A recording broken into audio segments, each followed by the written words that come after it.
Good day to you, and thank you for being part of Star Power Coaching today. So, great story. Today we're going to be talking about Murphy's Laws. Murphy's Laws. It's a set of laws that says when things can go wrong, they will go wrong. And I proved it today. Had a great radio show with Ray. A lot of good comments. And then I discovered it didn't record. So I'm actually living proof of Murphy's Law. So, hey, here we go. We're doing our own recording right now. You ready? Loud and proud. Star Power Coaching is here again, guided by our 5-point model designed to get us into action and thrive in these uncertain times. Get today's handout and podcasts at myvaluetree.com. By now, I'm sure you have today's donuts from Luke's and Avon, keeping his buy one, get one offer going through these COVIDian times. Hey, question for you. Why are we the only species on the planet that need laws to keep each other safe? We had to pass the Occupational Safety and Health Act, OSHA, due to lack of workplace safety. And here we go again with the same issues in the public domain. Why should taking care of one's own body be such a struggle? And what does it mean for the future we are creating? Our purpose today is to appreciate that Murphy will be with us as we birth a new normal and to quickly embrace our new life. Time to focus. Star Power starts now. Have you noticed that we're moving into a new world, a new paradigm, and there's no playbook for us to follow? In all your years of worldly experience, how many pandemics have you been through? Unless you were here 102 years ago, no one has. This is uncharted territory, and we are birthing a new normal with incomplete information. As we move into a new paradigm, we must discover all the rules that govern it. Coach might say, listen carefully here, shift happens. That is, shifting from one normal to another. And all our perception of safety is going to determine what world comes about. For many years, I've been working with companies on safety culture, not a regulatory compliance culture, but a culture where people see hazards and mitigate them. Safety in the workplace is an incredibly difficult topic because everyone perceives hazards differently. And pursuing safety in the public domain will be even harder. Reference today's handout at myvaluetree.com. It is a risk matrix, and it is at the heart of all the corona contention. It's a framework for comparing severity of consequences with likelihood of exposure. If I showed you a person walking into a room filled with cyanide gas, you would see them drop dead immediately. If I showed you a person walking into a room with asbestos particles floating around, you would see nothing, because it takes 15 to 70 years to present as deadly lung cancer. The severity is exactly the same, fatal. Only the time frame differs. People tend to respect hazards that they've witnessed as immediately fatal.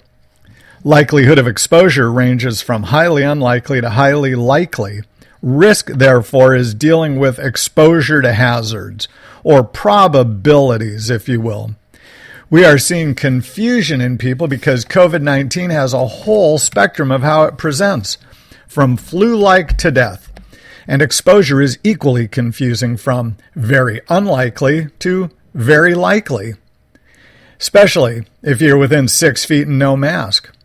Highly unlikely if you stay away from people and don't touch anything. It is within this range of possibility of risk that we must create our future. On one extreme, I see a group that rates the risk high in terms of very likely to get it and die. And on the other extreme, a group that rates the risk low with highly unlikely to catch it and just get the flu. This assessment of risk creates two very different futures.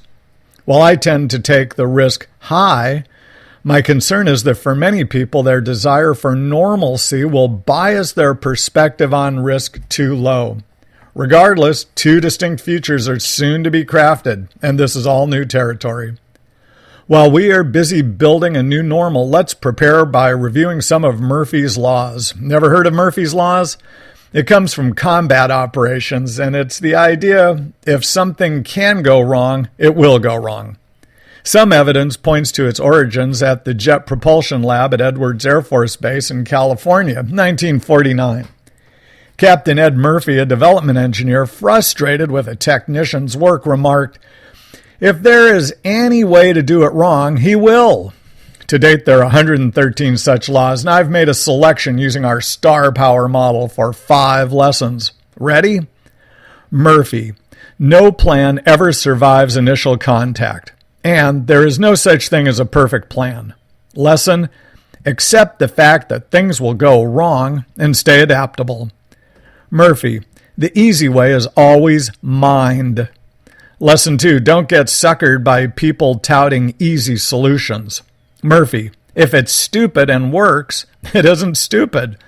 Lesson 3. Go with what works for you. Murphy. Field experience is something you don't get until just after you need it. Lesson 4. Everything everyone is doing is all on-the-job training. Be gentle. Murphy. If your attack is going really well, it's an ambush. And every command which can be misunderstood will be. Lesson 5. Don't be surprised when things go wrong. Let's summarize. There is no playbook for fixing the situation the world is in. We are writing it as we go. How you personally assess the COVID risk determines the type of future you will create for yourself. And there are 5 lessons we distilled from Murphy's Laws as follows. Accept the fact that things will go wrong and stay adaptable. Don't get suckered by people touting easy solutions. Go with what works for you. Everything everyone is doing is all on-the-job training. Be gentle. And 5, don't be surprised when things go wrong. These are our days. I'm Coach Davis.